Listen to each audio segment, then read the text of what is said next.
Emboozi gye twakomeko olunaku olwajjo ey'omukyala gwe bayita Kasayina Kusasira we twaviddeyo nga banafu abapoliisi bavuddeyo ne boogera ku nsonga z'ebivulu ebyabadde mu Easter. Ne Kusasira yasobodde okuba ate ng'avaayo bapromota ab'enjawulo bavuddeyo chairman w'abapromota mu ggwanga Uganda omukulu gwe bayita Abitex Kikofiira ategeezezza nti bagenda wa Gen Saleh basobole okuba ate nga balaba nti bano abapoliisi abalemesezza ebivulu okubeerayo ekyawalukagga ekyalutalo ekyakusasira Abitex.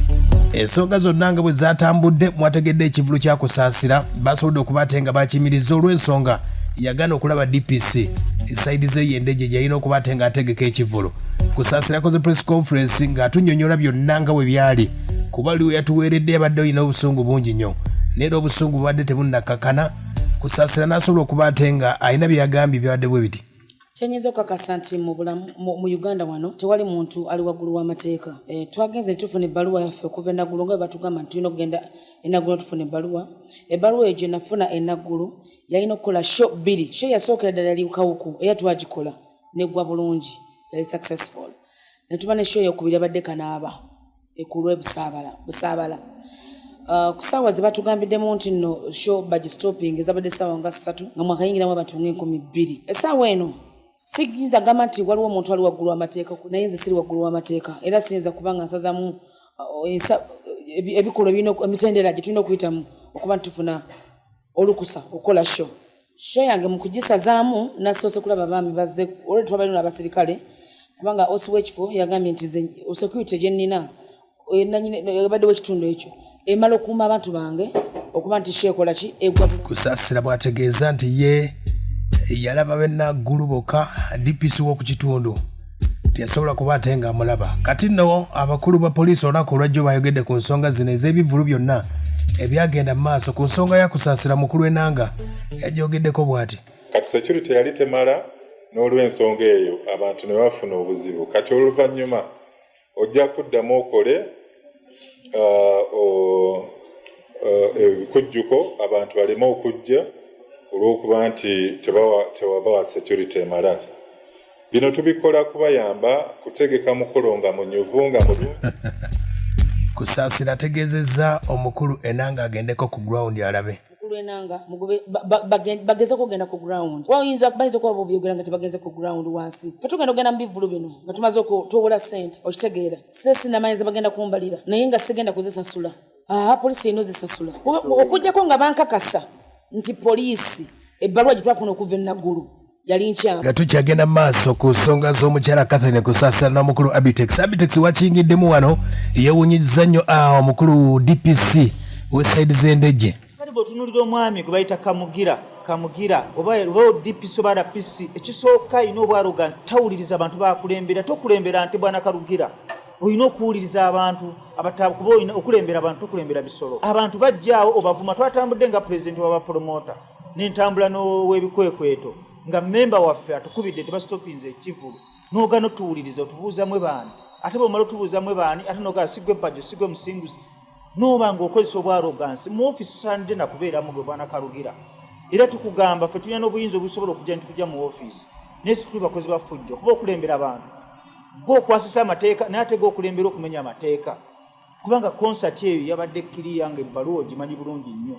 Bw'obanga wasobodde ogitegeera n'ojja mu budde ng'ogiggala lwaki tewajja before nnaku 2 n'obawandiika n'obagamba twetaaga ABCD.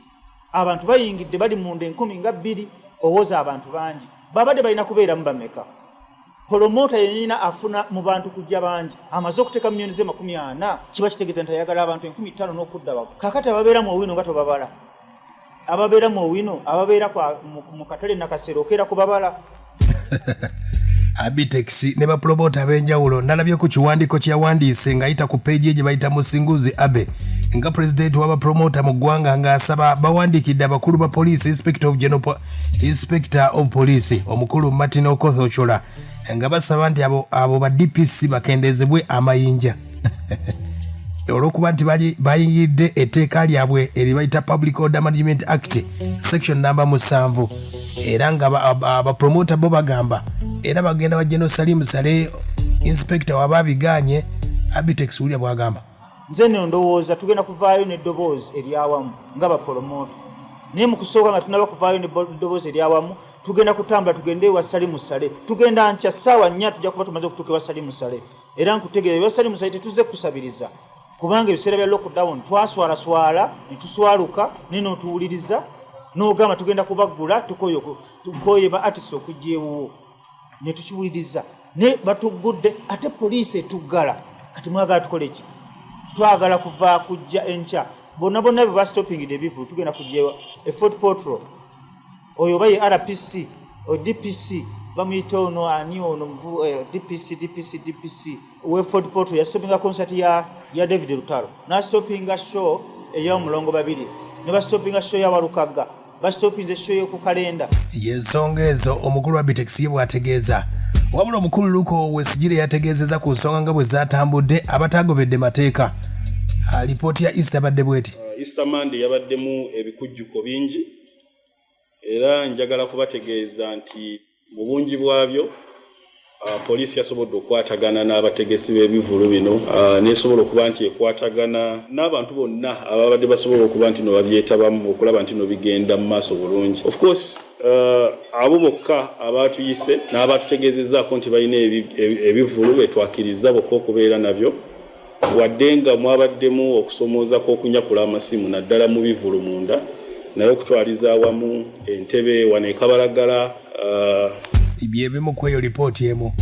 omukyala Kusasira agamba nti poliisi ejjudde kawukuumi ono presidential advisor yabyogera olutukiza okubanga tukola sheno mbu tekuli ebbaluwa gye mwena tekuli mukono gwa DPC namugamba fine kuyinza okuba tekuli mukono gwa DPC naye twafuna olukusa clearance etukiriza tukole ki ekivulu kino fe essaawa eno nze Kusasira essaawa eno abantu njala kubegayira bwegayiza okujja okuyingira mu show yange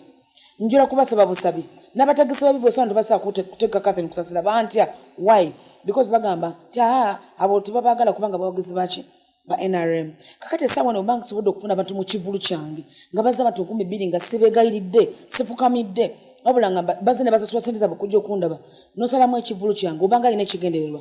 era kyenewunya nti DPC oba like obadde afunyemu ku buzibuzibu nga ye kubanga simusuubira kubeera nti asobola okujja naggala ekivulu kya Catherine Kusasira bw'abanga osobola okunyigiriza nze ayina obwogerero naye era tasobola atalina bwogerero kitegeeza yekyo ka president yagamba kawukuumye gwe tulina mu poliisi wa Seruka mama yute Kusasira wona ategeezezza ebimuwagaza President Museveni bibino nze bimpageza gavumenti ya Museveni kuona bintu webito bwe mbanga nasobodde okufuna olukusa oluve naggulu nenvayo nenzija wansi nze nga presidential advisor nange nyina obuyinza bwange nganzi nabadde nsobola okuyimira ku stage yanabadde ampa ku respect entono nange ganje namwali ne mukubira essimu nagamba okay olw'okuba kino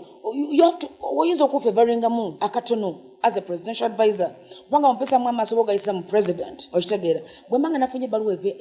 kitegeeza nagoberedde amateeka nga bwegakola ki bwegalina okubeera Kusasira omuwulidde Kusasira akyayogera agamba mbu DPC yamwewuunyiza nnyo tali supposed okukwata microphone nakwata microphone nagamba nti no agoba abantu bange okuva ku stage bafulume bagende kawukumye eyo simanyijaga president Museveni aveeyo akitunulemu ng'omuntu kuba nti kawukumye yava mu bapoliisi okitegeera oswesanga poliisi abantu bedeployinza okujja mu kifo ekyo okujja okuggalawo ekivulu yandibadde abadeployinga okubeera nti bakumba eddembe ly'obuntu n'ebintu byabwe bakola ki bye balina essaawa eno badduta ebyuma by'abantu babya obutebe babya buli muntu kuma omuntu bayagala modiza sente ziyaze kulaba muyimbi so kitegeeza nti ye wa poliisi essaawa eno nze nabadde nyina ebbaluwa